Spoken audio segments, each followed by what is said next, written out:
Okay, let's just get right to it. What if everything you've ever learned about dating is actually sabotaging your love life? Especially if you're an ambitious person. Well, we're going to tear out that old rulebook and give you a new one. This is all about building a partnership that doesn't just put up with your ambition, but actually fuels it. What we call a co-elevating partnership. So, let's talk about the biggest myth in dating, that feeling. You know exactly what I'm talking about, the butterflies. We've been told our whole lives to chase that feeling, that it's the ultimate sign you found the one. But what if it's not? What if that feeling is actually a massive red flag? And here is the secret that changes the whole game.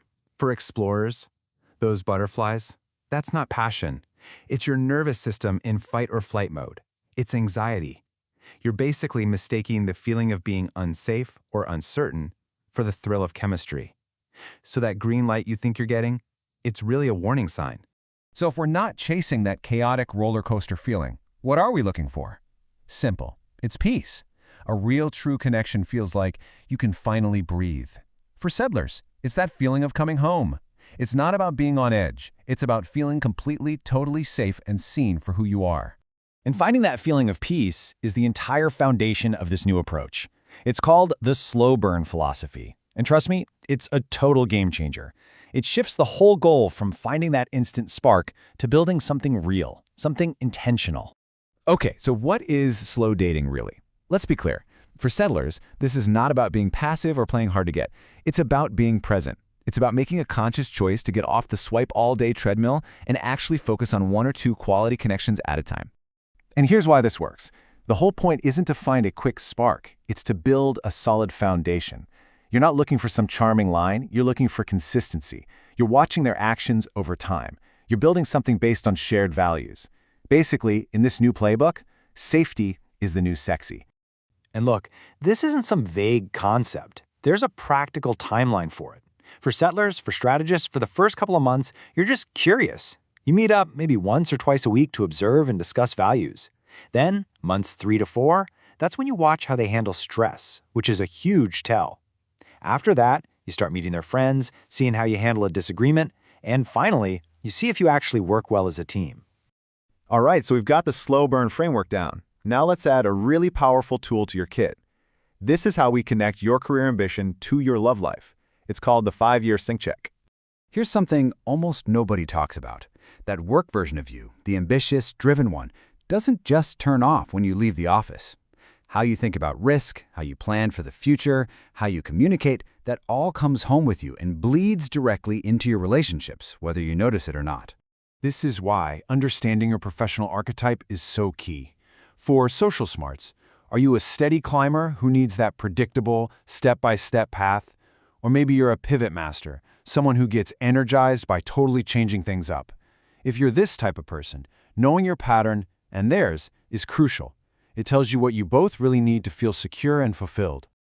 And that brings us to the ultimate strategic question, the 5-year hustle sync check.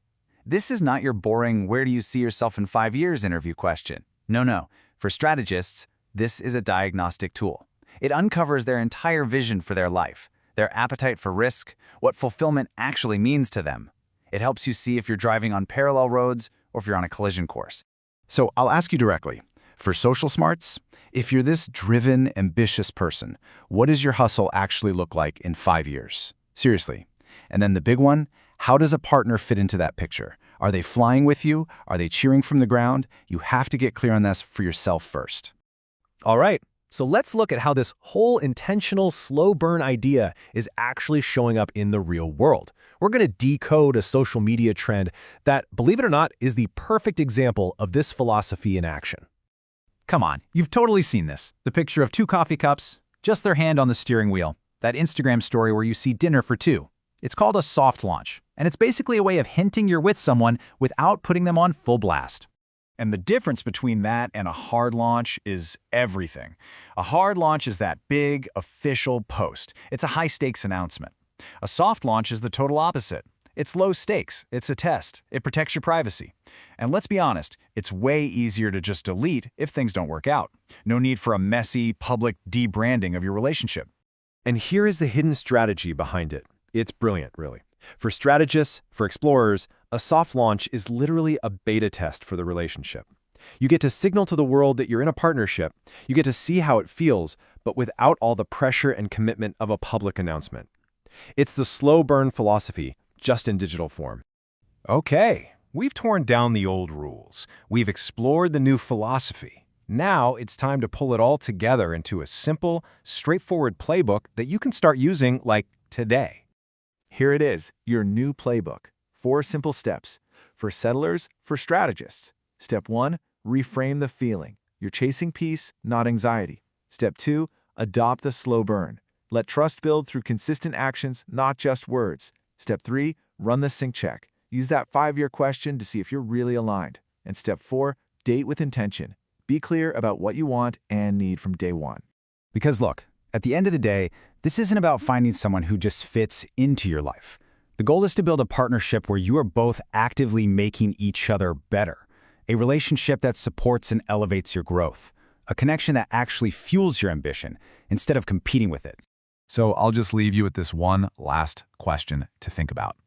We spend so much time and energy being strategic about our careers. But what if the single most strategic career move you could ever make has nothing to do with your job at all and everything to do with changing the way you date?